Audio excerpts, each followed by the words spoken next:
welcome. You are now inside the Fix audiocast for your eardrums. I'm your host, Nick Hamilton. Christy Salazar. And Jason Fields. So, What's up? what's going on? Nothing. What's good? Hey, man. I'm glad I'm not Usher. That's all I know. He's letting you burn right now? In more ways than one. And it's going to burn through his pockets, all that money he's going to have to pay out after a while. He just can't seem to stay out of trouble, can he? Man, at all. So it's been a crazy few weeks. I mean, you got the Kaepernick situation still bubbling. He's still unemployed after 5 months. Which is crazy. Yeah. You know, what else? What ain't going on nowadays? Yeah. Even on a slow news day. Yep. You still got the media feed buzzing. And I had to listen to our upcoming guest talk about Popeyes run out of chicken, man. You know that kind of threw me for a loop, man, because I'm a Popeyes fan. I'm sorry, say what you want. When did they run out of chicken? We gonna talk to our guest about it, man. He gave us a scoop on it, man, on his show. Yeah, he gave the scoop on his show. So we're gonna talk about it. That's a world changer, man. Right there. Just don't remember when they talked about Popeyes? I think Burger King was supposed to buy Popeyes at some point. I'm like, dude, as long as you don't touch the biscuits, we straight. Yep. Don't touch the fries and don't touch the biscuits, and we straight. Sweet tea. Oh yeah, sweet tea. Oh yeah, potatoes too.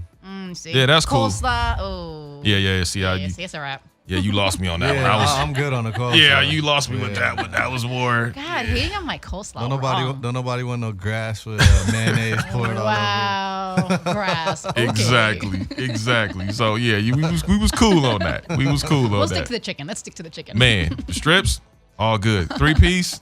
Yeah. You're making extra me biscuit, hungry. and it's all gravity. We might have to make Popeyes a sponsor, man. Popeyes, we're coming for you. Hey man, I want to go. Hey, you know at the Popeyes Bowl when they have the one in the Bahamas, the Popeyes Bowl. You know they actually cater Popeyes. Really? Yeah. Wow. Somebody I know went. They actually had Popeyes catered. We're gonna have to go to the Bahamas and do a show on location. Dude, and watch a football game on top of that. Oh, come on, man. And you get to sit on the beach with Popeyes. Exactly. Come on, man. Stop it. There you go. Stop it. Gosh, bucket list.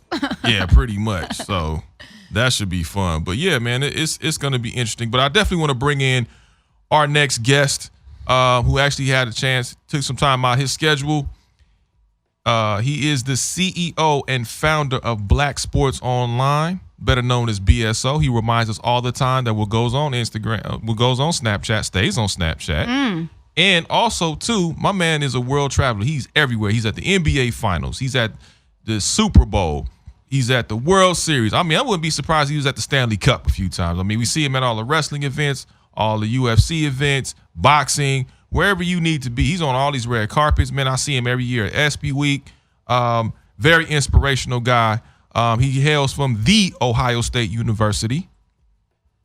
Born and raised in St. Louis. He finally made his way out west to where the sunshine, the palm trees, and the beautiful women are. Ladies and gentlemen, give it up for the one, the only, Mr. Robert Littal. You know, no matter what I do, that the fact that the Popeyes didn't have that chicken when I came here almost made me want to go back to St. Louis. Nah. The chicken was a deciding factor. It almost made me want to get back on the plane, pack my stuff up, and go back to St. Louis. Because the first thing I did after I moved is, you know how you try to find like a grocery store, Walgreens, your landmarks, Walmart or something, right? The first thing I did, I put down my laptop. I had no furniture. All I had was the Wi-Fi and my laptop. First thing I did was put Popeyes into Google to see what was the closest Popeyes to. And not too far. I'm in Long Beach.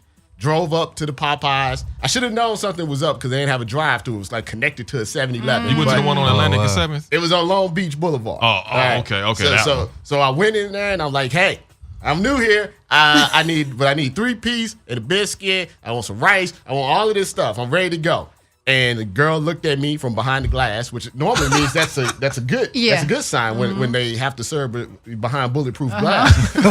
So and she just looked at me. She said, "Sir, you know, we don't have any chicken right now. If you're willing to wait 30 minutes, though, we're cooking it." And I said, you know, the name of the place is Popeyes Chicken. Like, that's the last thing you should run. I can understand running out of pie. Cinnamon apple pie is very, very lovely. Or macaroni. Yeah, macaroni. They ran out of actual chicken. So that was my first experience living Did you get a rain check? Because that's what I want to know. Did you get a rain check? No, Popeye's so good. I just sat there for the 30 minutes. You sat the 30 minutes? Wow. Oh, he waited it on out. Yes, I didn't have anything else to do. I didn't have any furniture. And, so at least I had something to sit on. Did they give you any free food?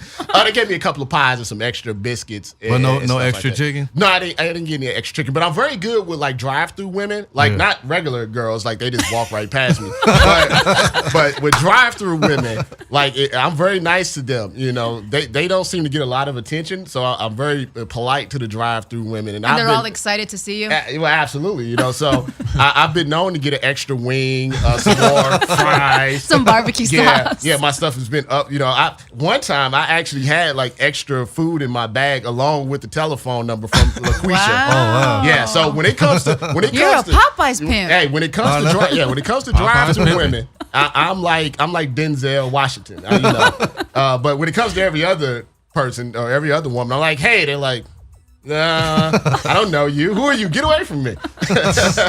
Now you are the host. Congratulations on your show. You have a daily show that started on August the 1st.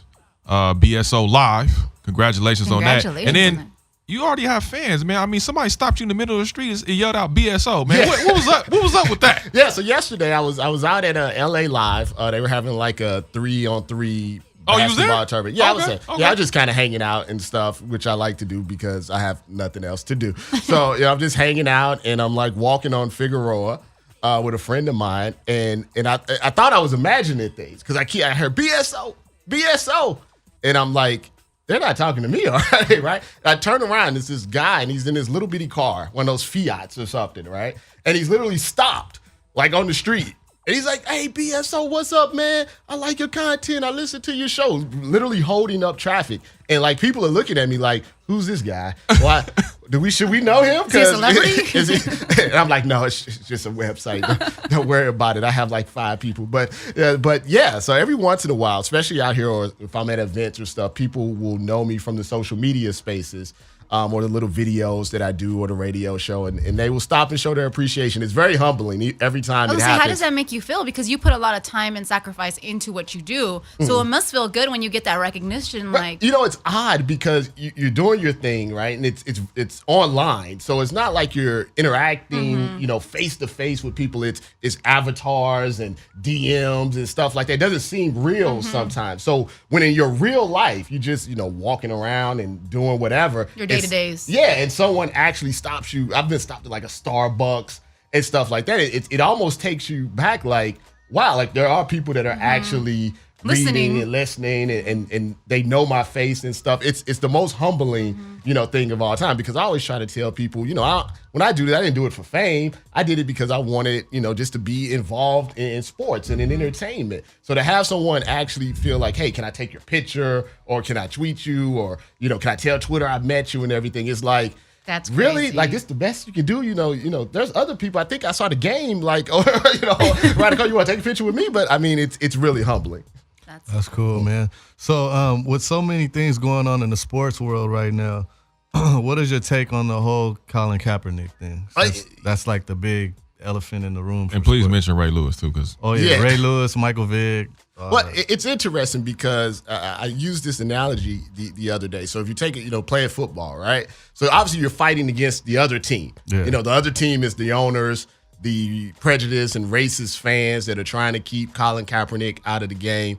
And then we're fighting sometimes with our own team. Yeah. Be it the Ray Lewis and the Michael Vick and then Cordell Stewart of all people is telling someone to, to be quiet and everything. So you're fighting all of these factors.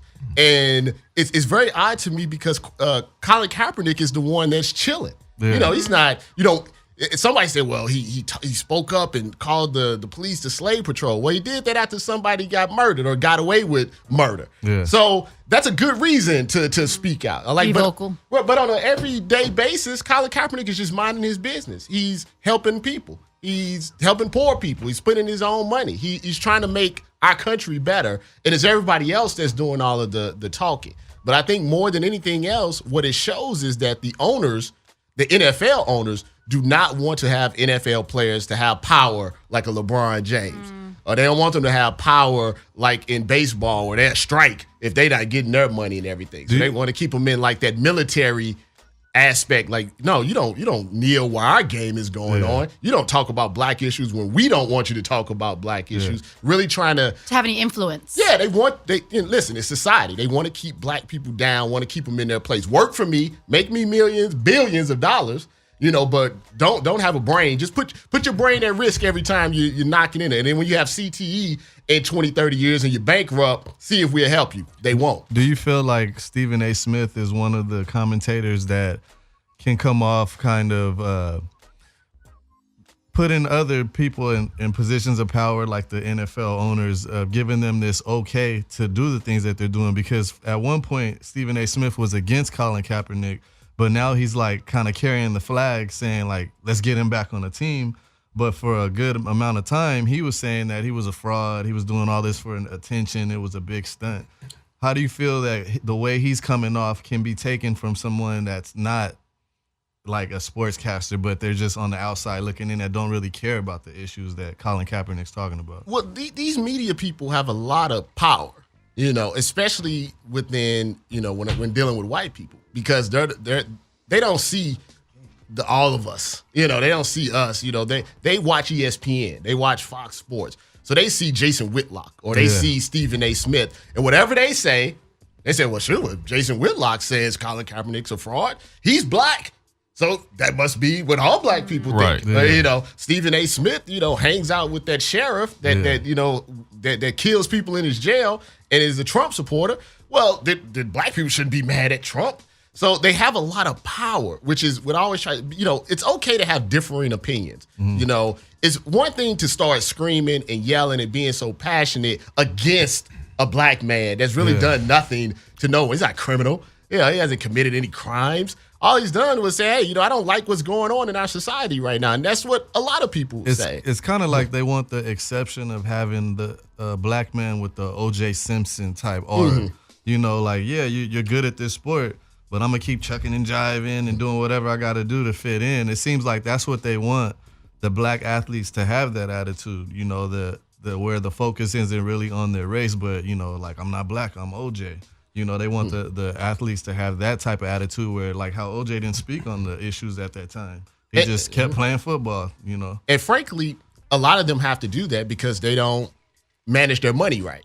Mm-hmm. So they can't take the risk of being Colin Kaepernick. And I think that's what the owners are really doing. Say, hey, you're the backup quarterback. You're the backup running back. You're the third string tight end. You may feel the exact same way as Colin Kaepernick. But your contract's not guaranteed. Mm-hmm. You don't got all of this, NBA money that's locked in regardless what you say. An NBA player, they sign their contract, they can say whatever they want to because they're going to get the money regardless. Yeah, they can not show up. Yeah, the NFL, the thing that's probably hurting Kaepernick more than anything else is not that he's not a good quarterback anymore. We know that he's probably better. He's one of the best 32 quarterbacks, but maybe he's not one of the best 15 or 16 or 20. So it gives them that little bit of an out to say, well, he's not a starter. We don't need a starter and everything. And it's an excuse, but it's the same thing that can happen to the backup cornerback or the nickel back. Yeah. If he kneels or he says something they don't like, all of a sudden he won't have a job. And they say, oh, it's production. It's all a fraud. Yeah. It's all a facade. Yeah. I listen to a lot of things. I mean, I follow you in what you say. And the interesting part about it is when you look at Colin Kaepernick and the message that he's disseminated, not just about injustice and inequality, but balance. And I think that is a thing that kind of gets away from the message. And when you listen to people like Odell Beckham Jr. that says, we need to be paid like NBA players, and all of a sudden it's, oh, no, never. That's ridiculous. But then you go and pay Andrew Luck, who gets busted and beaten up and broken up, and it's, oh, yeah, sure, we should be able to pay Andrew Luck all this money, or we should play Derek Carr, who's never won a Super Bowl, never even entered the playoff picture. But then when Odell Beckham says something about guys getting paid, it seems like all of a sudden now it's an issue. Why do you feel it's still an issue when black players talk about money versus when you have white players who haven't performed as well as their black counterparts have performed? Let me give you an example. I saw a story yesterday about the USC quarterback, or Darnold. Yeah, Sam whatever. Darnold. Yeah, mm-hmm. and the title of the story was "The Last Real Quarterback." Like so like, and within the story, it was talked about how he's the pocket prototype tall guy. Now they left out white. But that's exactly what they were saying. Like, oh, we got all of these running quarterbacks, these dual threat quarterbacks. He's the last real quarterback. It's even though it's sports and even though it's dominated by black people, the traditional white player will always be seen as superior, even though the numbers, the stats don't show that. And so when Odell Beckham, would consider non-traditional, even though Odell Beckham is more about what's happening in society now than David Carr. When I'm walking down the street or I'm at an event, I see more people with Odell Beckham style hair, white kids, black kids, Mexican kids, than I do that are rocking, David Carr jerseys or Derek Carr jerseys. I always get them confused with his brother. So it's a way of trying to control them. If some players hold out, for a voluntary camp, it's not a big deal. It's voluntary. They're working out on their own. Odell Beckham doing it, and he's having a good time wherever he's at. Oh, he's a diva. He's this. It's all the stereotypes that they try to slide in, even if the production, says it doesn't matter if he's a diva, if he's a star. He's still one of the top 2-3, wide receivers in the game. When you look at, I want to dial back a little bit because your journey, coming from Ohio State and then starting your own, launching your own website. What was that journey like for you? How much support did you get? How much opposition did you get? And how were you able to fight through all of that and still have a vision to be successful? Well, it was twofold. I never want to say that I was just held back because a lot of it was my fault, being lazy, thinking things would be, handed to me, not putting the work in after college. A lot of kids come. I would say this about college and about families and things like that is that we have to prepare ourselves, when we get out of college, to be ready. I wasn't prepared. I went through college. I graduated college. But I wasn't prepared for real life. I wasn't prepared for things like interest rates and rent and financial responsibilities, credit scores, and oh wait a minute, they gave me 17 credit cards in college. I got to pay those off. Well, no, I got those free T-shirts to get a credit, the Discover card, and not Discover card is trying to garnish my checks. So I got out of college. I wasn't really prepared, but then also when I did have a few opportunities. They didn't want me to be me. They wanted me to be what you saw on the news, and I talked to a black sportscaster. I was interning, and it was so weird. When we were at the station, he talked a certain way, he acted a certain way, and then one day he invited me to lunch, on a day off. It was totally different, a totally different person. He was listening to different music. His voice had changed. He was himself. Yeah, he was himself. With some bass in his voice. Well, he was like an old boy on House Party. Exactly. House Party too. Right. And he was like, "Listen, Robert, you have to, he was trying to help me. He was like, but I was young and I was bucking back against the trend. Right. So I'm like, no, I don't have to do this. You're being a rebel. Right. I don't have to talk like this. You know what I'm going to do? I'm going to start my own. And, I thought, I was young. I didn't think it through. I'm like, what I'm going to do is I'm going to tell them I'm black. It's black power. I'm going to talk about this. I'm going to say what I want to do. I want to talk about rap. Like a very militant approach. Militant approach. I'm like, I'm going to hang out, because back then they were like, oh, if you own a website, you're 500 pounds and you in your mom's basement and you're not cool and you don't hang out. You don't have no friends. I'm like, I'll forget that. I'm at the club, I'm like, I'm hanging out at the club. I'm rapping. I'm doing all of this stuff. I'm cool. Like, you could be a cool blogger. That's what I was like. So when I did that, I had tons of pushback. Like, are you crazy? Can't put black in front of your name. You won't get any advertisers. You'll never get into any events and everything. And I just was so hard-headed to the fact that, I'm going to prove it to you. Now, maybe in retrospect, I could have went about it a different way. And maybe, I don't know. It's always weird to me because I'm like, if I didn't do it this way, maybe I wouldn't have gotten as known as quickly because it stood out. Yeah. There's so much power in creating your own lane. When you create your own platform in your own lane, you empower others to do the same. And it automatically radiates the spotlight to you because you started it from nothing. Right. Versus just stepping into someone else's shoes and running with it. So there's a different appreciation for it that other people see. Yeah. So it started working out for me in a weird way because when I got lucky in the sense that technology and the internet and how people got their news started changing around around the same time I started doing this. So when people started getting smartphones and I was already on social media, I already had a following. And blog sites began to get bigger. Right. Yeah. And then I was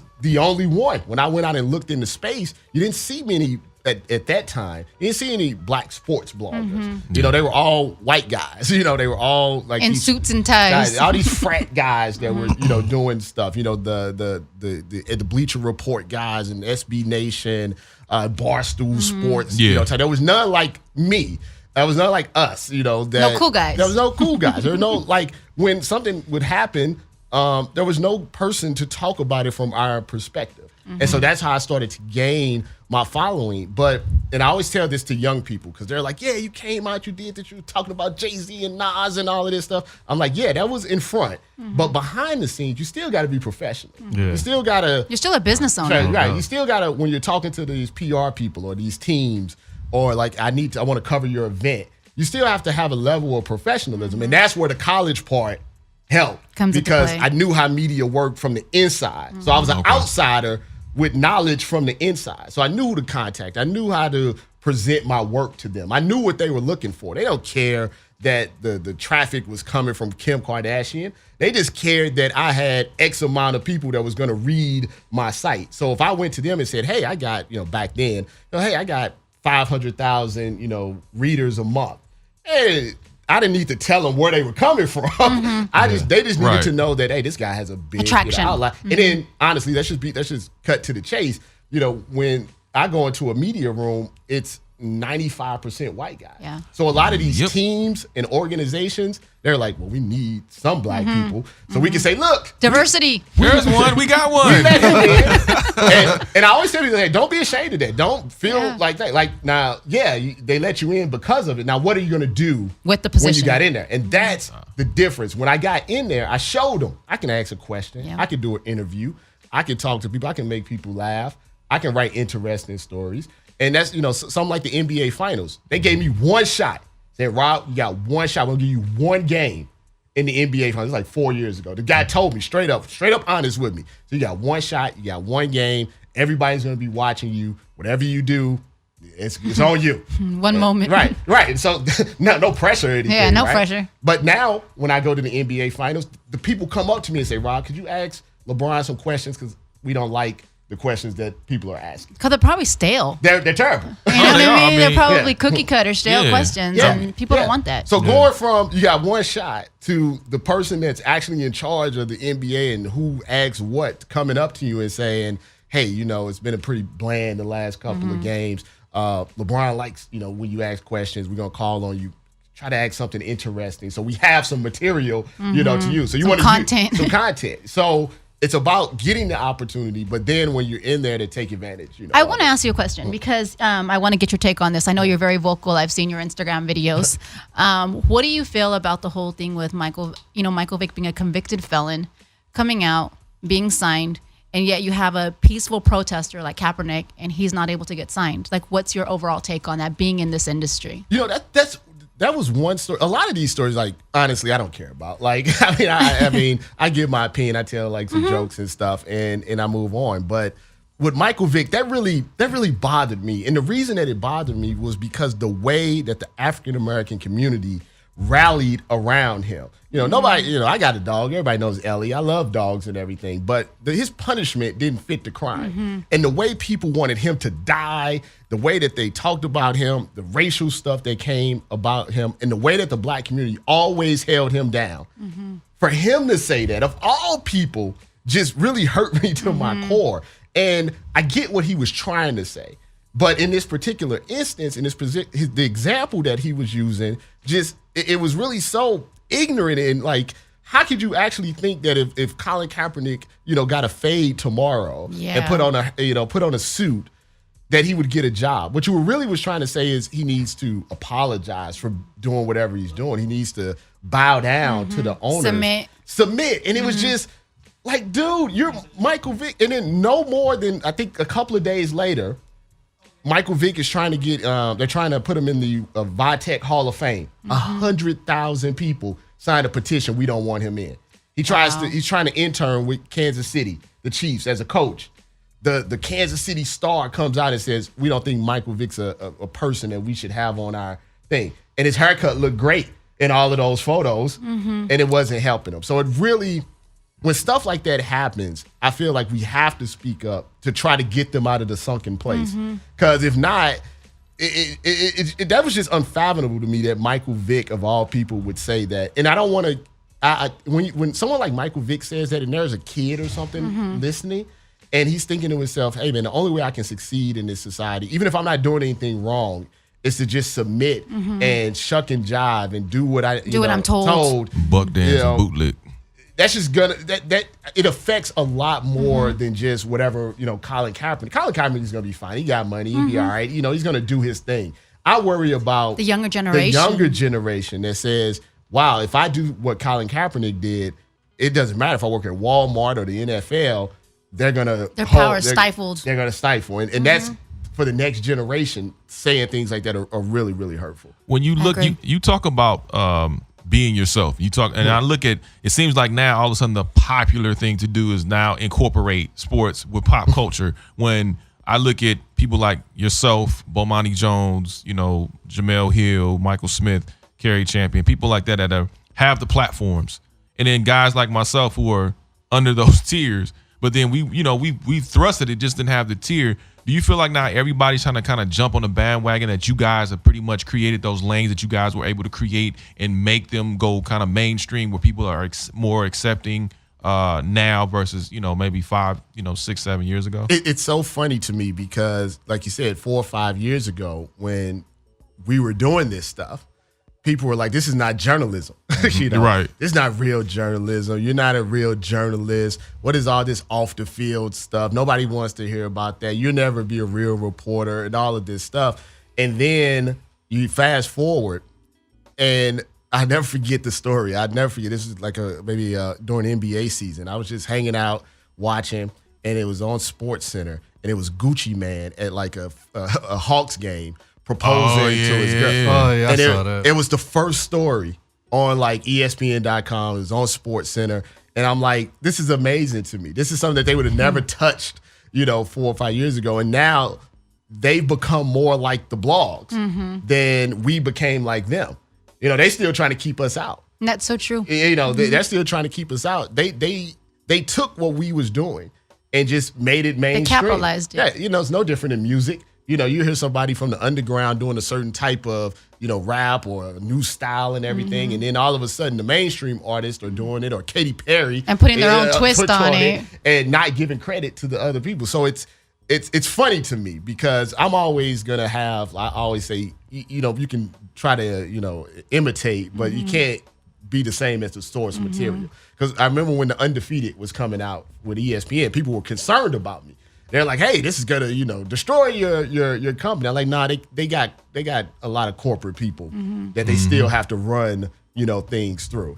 I don't have to deal with, all of that. Like, I'm more power to them because it's giving more black people jobs and everything. But it has nothing to do with me. Just the fact that they took my template and decided we want to make a mainstream version of what BSO is. To the point where they actually called me and said, back when Jason Whitlock was in charge, it was like, hey, we're thinking about doing this idea. Can you give us some pointers about it? And I told them, I said, look, it's going to be, you'll be great because you got all this ESPN money and you can do things that obviously that I can't do. I said, but it'll never connect the way you want it to connect unless you want to get down and dirty. And imitation is the highest form of flattery because you obviously see that I'm onto something and you obviously are, admiring that in me and you want to run with it on your own. So it really is a way of saying, hey, I'm doing what I'm supposed to be doing. Right. So, are you liking it? Yeah. So, and my thing is, always adapt and evolve. Things change on a daily basis. Yeah. Last year I wasn't doing short videos of me outside talking and stuff like that, but it's changing to more of a video world. It's changing more to it's engaging. I want to hear your voice. I want to see your face, even if they call me Yo Gotti. It's okay. I didn't even notice that till right now. Yo Gotti. They keep calling me but somebody called me No Gotti. Like, oh wow. But I was like, you gotta put yourself out there sometimes. So you got to keep changing. And like I said, if you, and I know it sounds cliche, but if you are just who you are, it'll shine, through. Yeah. I'm not trying to be anybody else. And I always encourage people, like, don't try to be, you don't have to be another BSO. I did that because I had to do it, at the time. Do what works. Do you? Yeah, do what works for you. And I'll be here, to support it, whoever it is. So let's take it to the boxing ring, man. Yeah. We got a lot of big fights coming up, but then we got some kind of circus act / fights that we already know the outcome's going to be. What is your take on the whole Mayweather-McGregor thing, on how it seems like when Mayweather does the usual Money Mayweather thing of, being cocky, flaunting his money, talking about his record and all that, everybody says he's really immature. There goes that black guy again, doing his thing. But then when you got McGregor that's doing it like the same way, but on steroids, like fully amped up, it's like, oh, that's just him. That's, he's doing that WWF hyping it up thing. Why do you think it's like that with sports? When there's a player like that when it's from the black community, they can act in the same manner as somebody in the white community, but it's ignored when it's on the white athlete. Well, first off, McGregor stole everything from Mayweather, his whole style. Like, and I don't even fault him for that, because the UFC fighters get paid crap.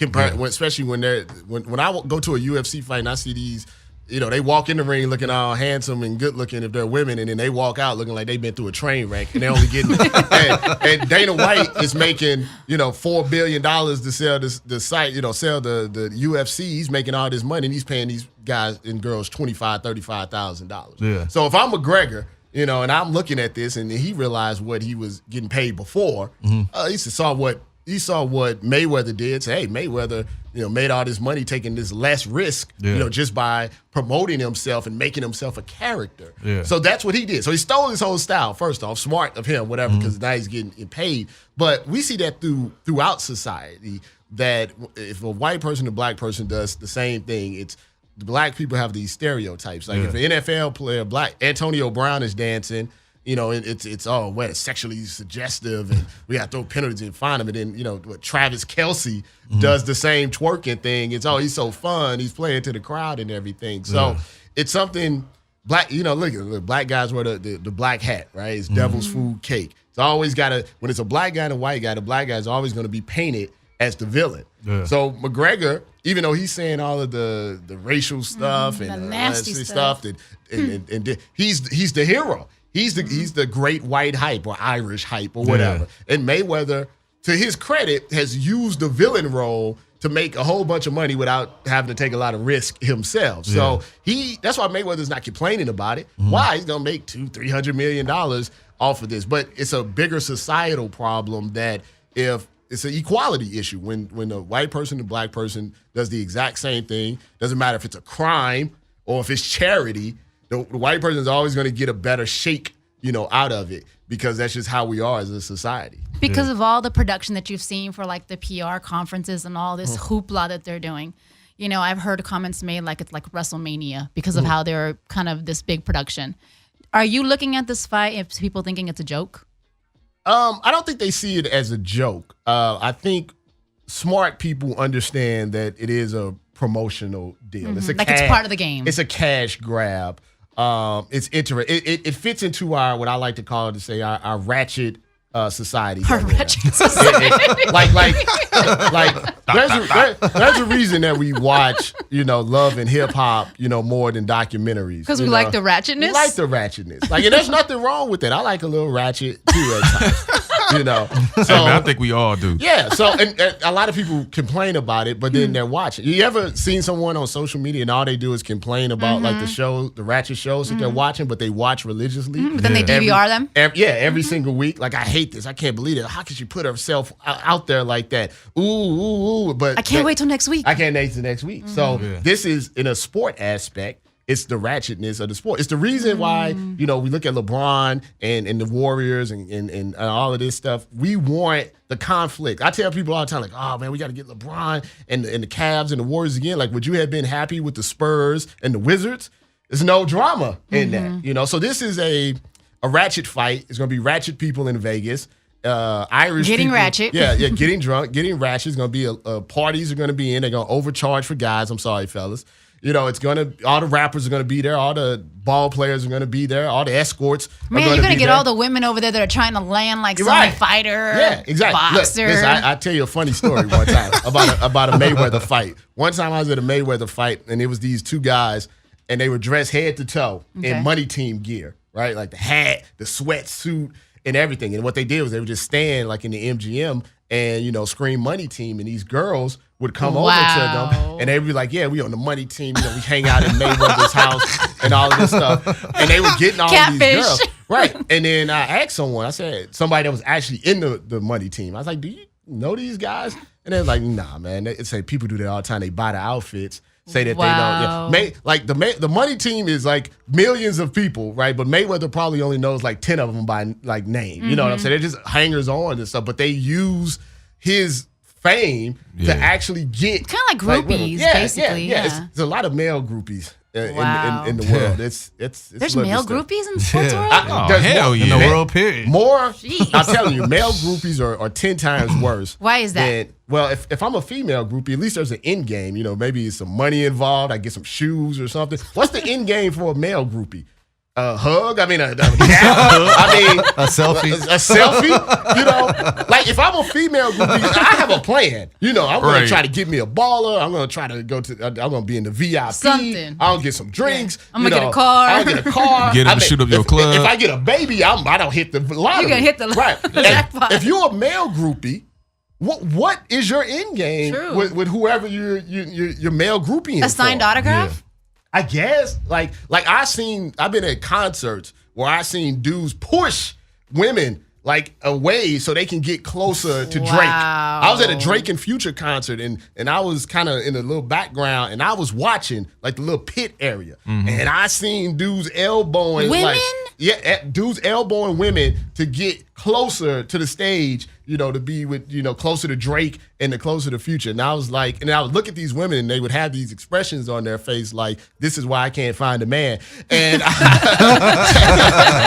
because my man. You ain't going to find one at that concert. Yeah, my man cares more about Drake than me. And it's some odd stuff going on. So at these fights and stuff, you see it. I saw that at the Outkast concert when they did it in Atlanta. I mean, in the VIP area, man, when Andre and Big Boy got up there, they was like, I was mesmerized too. Like, whoa, this is like Outkast, but I wasn't pushing no chicks. You weren't clawing past security. I was trying to see the chicks. But I had a credential, by the way. So Robert can tell you about the power of the credential. Power of the credential. Yes, it's very powerful. We get a couple of groupies that way. Like sports. I always say sports media. You're not. My DMs are not flooded because I'm a reporter.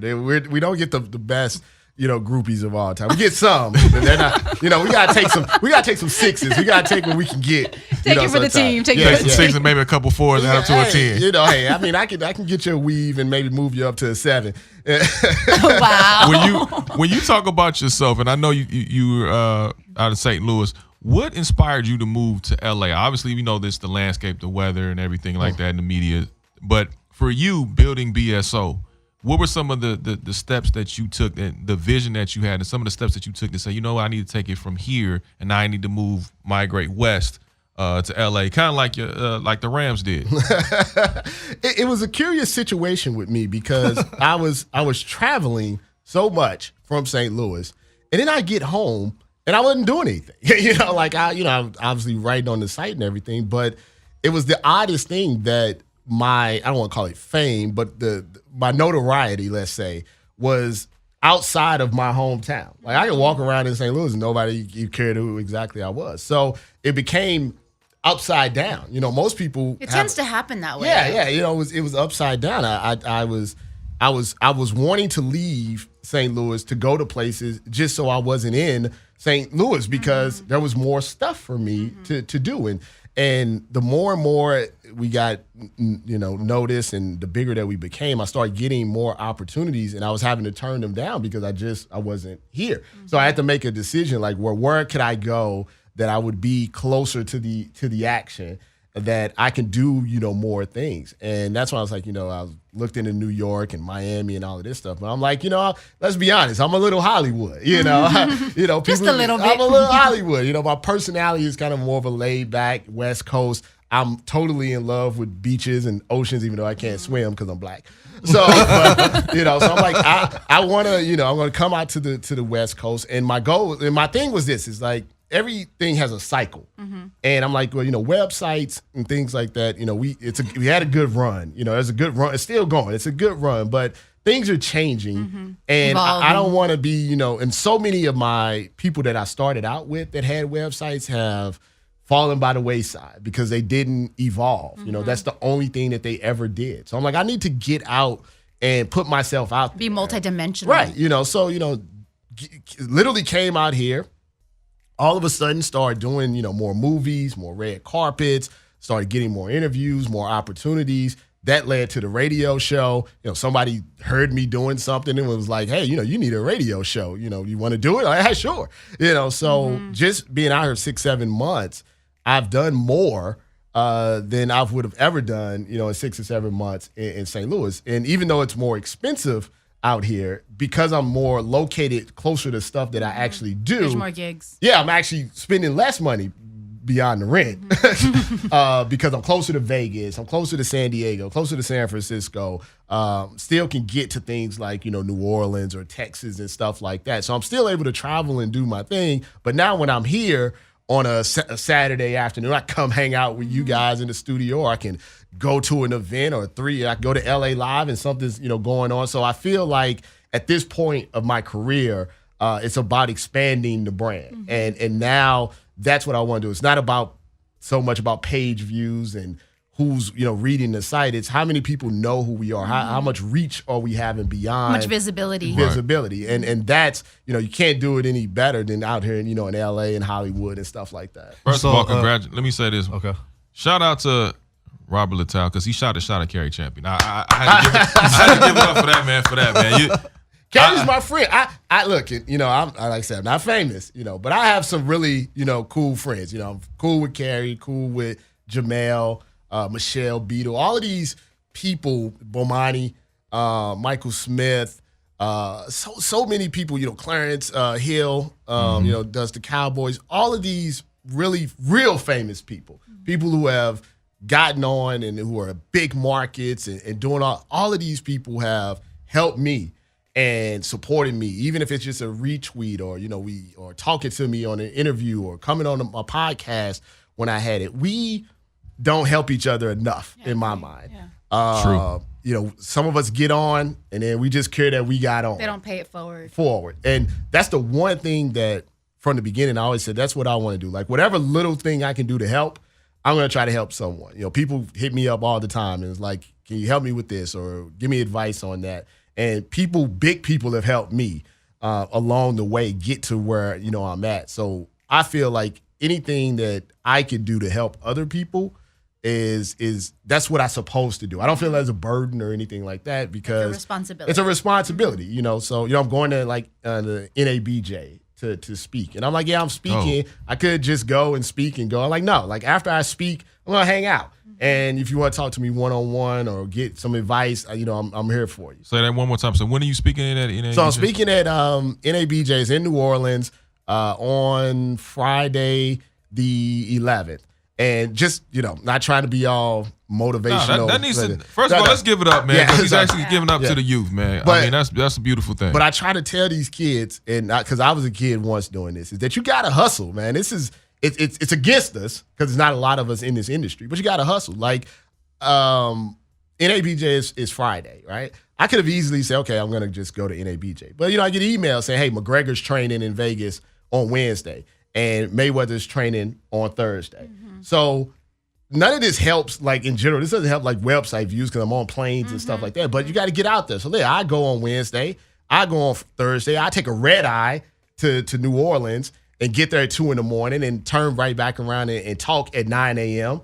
and then help these people. Like, even though I'm the boss or I'm the head guy, right, you got to show the work ethic. A lot of people online, because they just see tweets and stuff like that, they don't realize how hard the grind. Yeah. I get people say, I want to write for you, I want to do this and that, and they can't last a week. Like, they're like, no, like, I'll tell a story. I'm not trying to embarrass him or anything, but one of my writers, I won't say his name, he hit me up because I say, yeah, if you're not going to be available, let me know. And he didn't know I was going to NABJ. And he's like, I'm not going to be available next week because I'm going to be at the NABJ conference. You know, this is my first time going. I said, oh, that's nice. That's great. I was like, I'm going to be there too, but I'm pretty sure I'll be able to do 20 or 30 stories in the time that I'm at NABJ. And I'm speaking.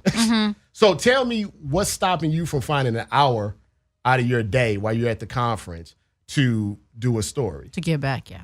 And he I caught him. See, he's always like, he said, well, I said, no, it's no, I was like, if you at a conference where people are like, hey, let me see your work.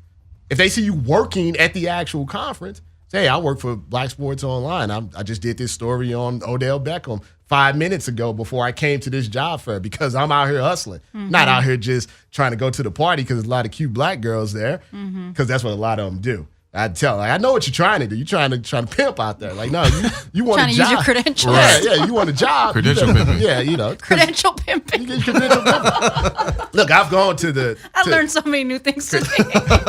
I've gone to the National Association of Black Journalists Conference, and I've talked to these guys sometimes, and they're so, it's a lot of black women there, a lot of young professional black women. I get it.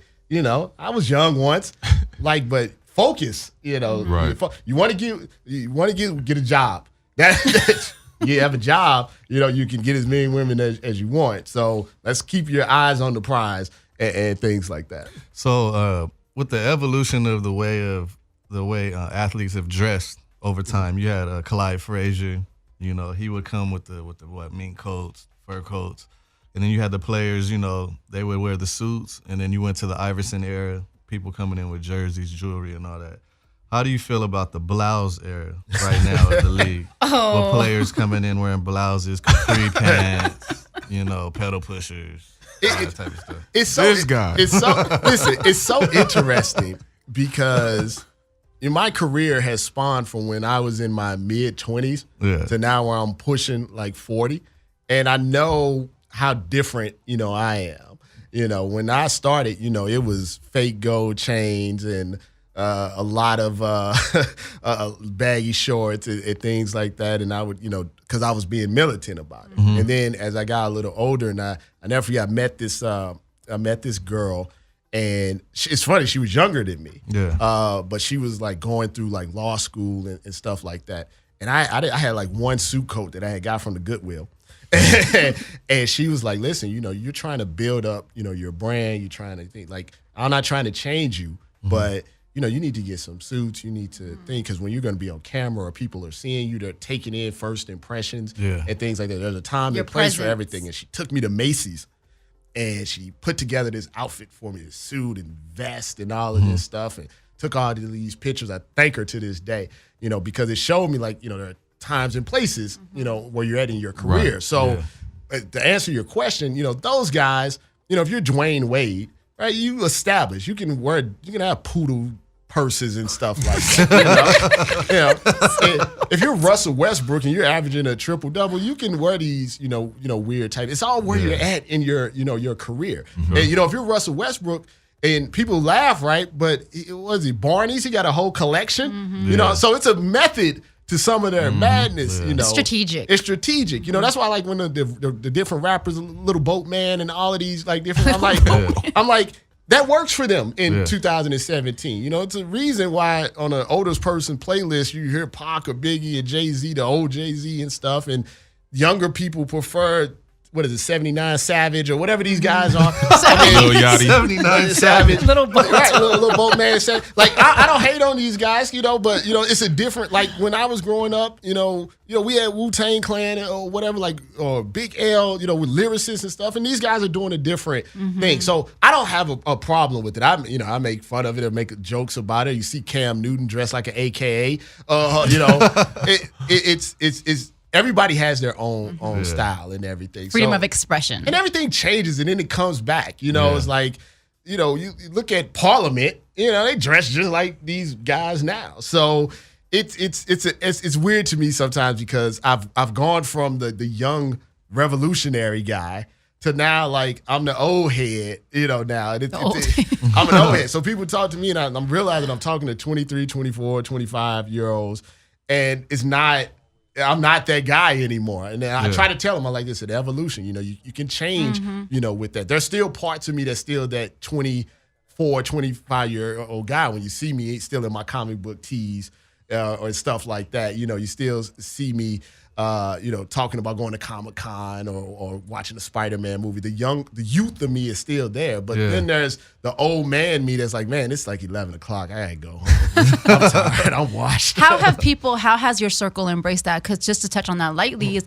you say that you're evolving, and whenever you're evolving, a lot of people won't like that, because with growth comes change, comes transitions. So do the people in your inner circle look at you and say, whoa, you know what, he's changing a little too much, we don't like the change, or are you getting a good positive feedback? Like you said, change is growth.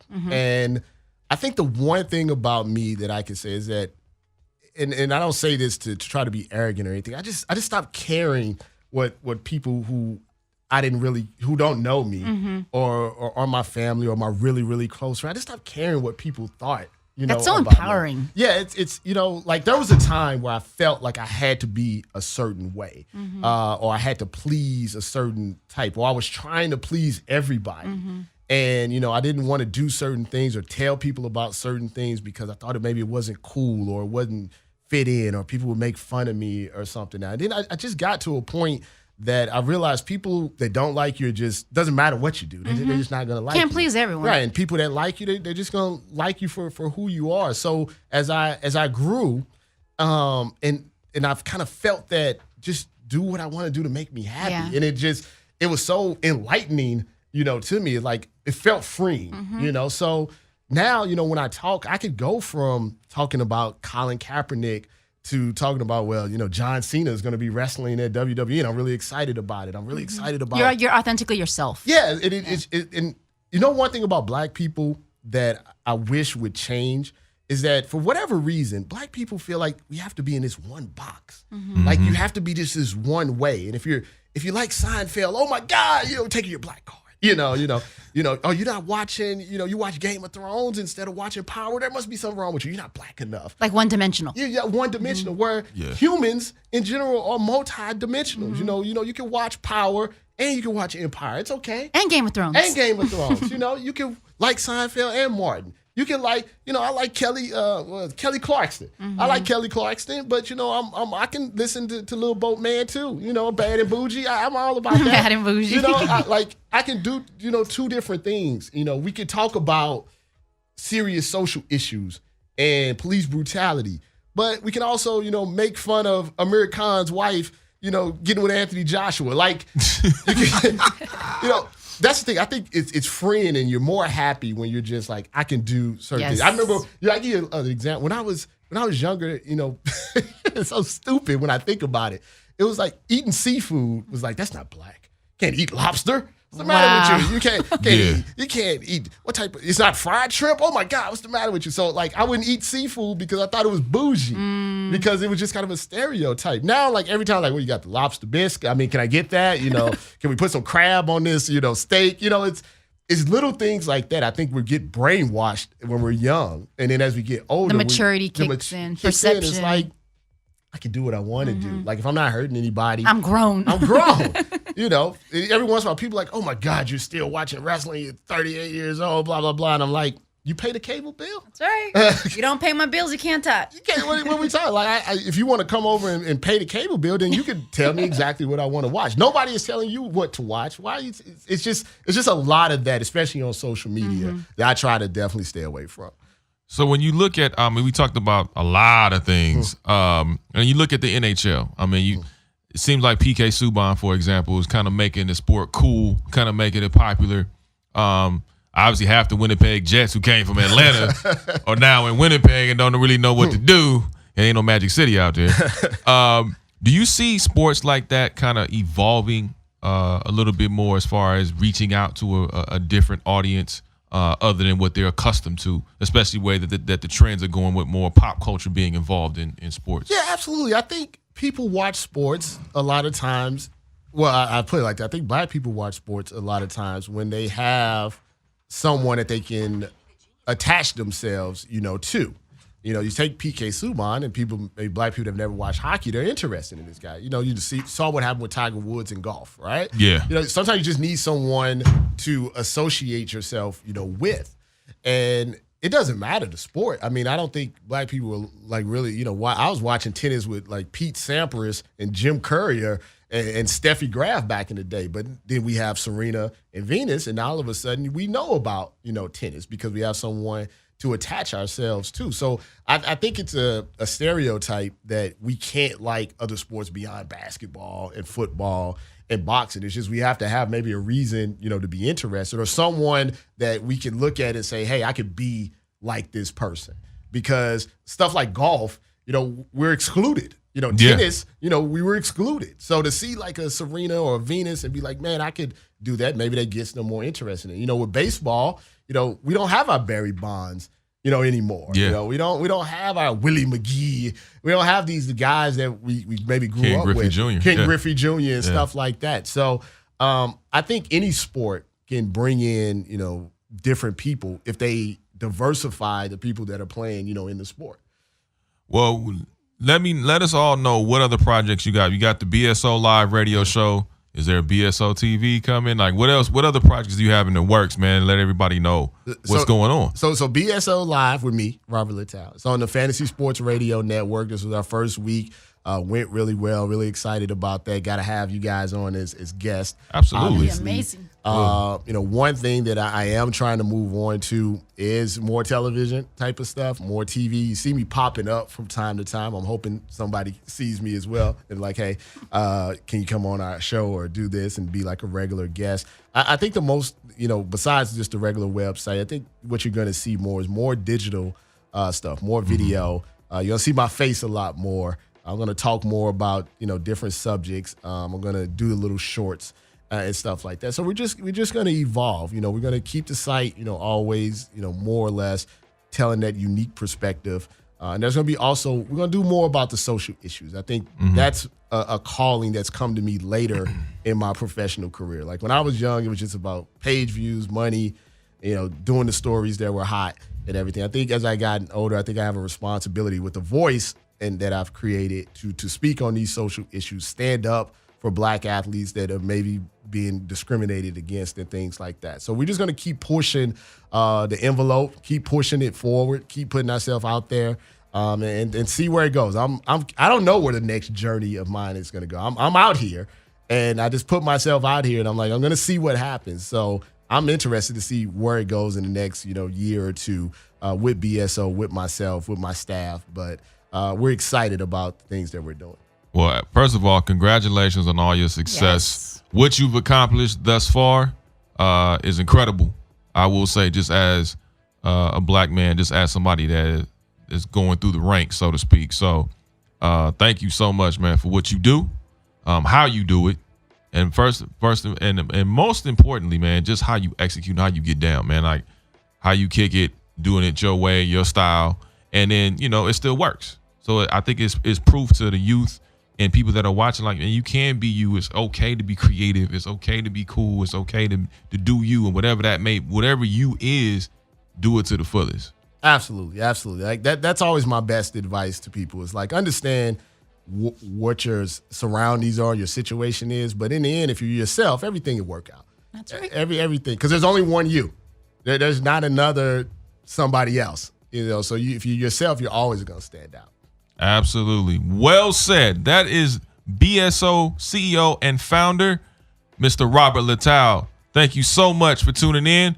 For myself, Nick Hamilton, Christy Salazar, and Jason Fields, you are officially fixed. Thank you so much. Catch y'all next week. Peace. Peace.